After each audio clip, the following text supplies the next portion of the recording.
কি প্রোগ্রাম এটা?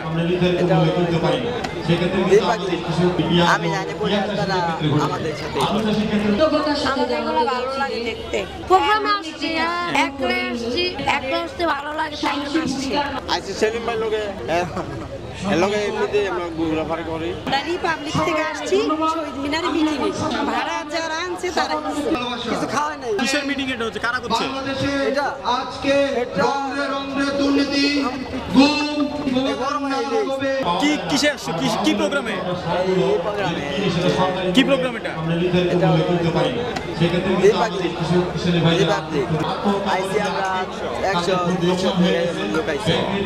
আমরা যে নাইনে পড়ি, আমি নাইনে পড়ি, তারা আমাদের সাথে। প্রোগ্রামের নাম কি?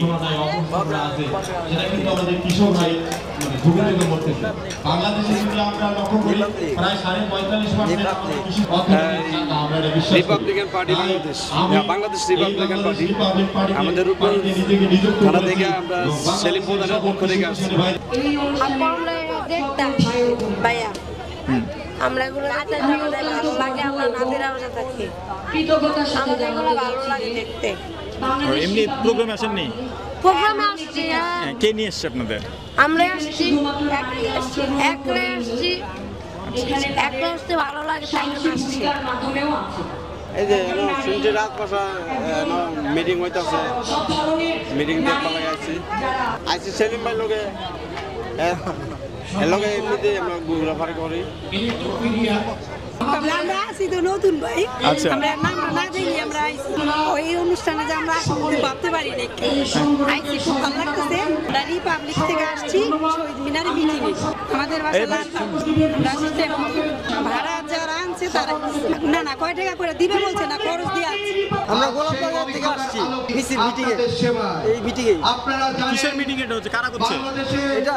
আজকে রন্ধ্রে রন্ধ্রে দুর্নীতি, গুম, আমার তো লড়াই আইছে, ব্যভিচার, অন্যায়, কিছু খাওয়ায় নাই। আমাদের রাজনৈতিক পথ চলা কি কাজে আসছেন? আন্দোলনে শহীদ এবং আহতদের যাদের আত্মত্যাগের বিনিময়ে আমাদের আজকের এই কাজে লাগাতে পারছি না, আমরা ভুলে গিয়েছি যে তাদের চেতনা কি ছিল। আমরা এই চেতনাকে ব্যবহার করতে পারছি না, আমরা এই চেতনাকে ব্যবসায় পরিণত করেছি। চেতনা বলতে আমরা যা বুঝি স্পিরিট, বাংলাদেশের মানুষের মধ্যে এই স্পিরিটটা এখন আস্তে আস্তে নিভে যাচ্ছে। বিভিন্ন দলীয় যারা আছেন এখানে ভালোবেসে আমরা আসছি, একটা নতুন দল বাংলাদেশের জন্য ভালো কিছু করবে এই আশায় আসছি।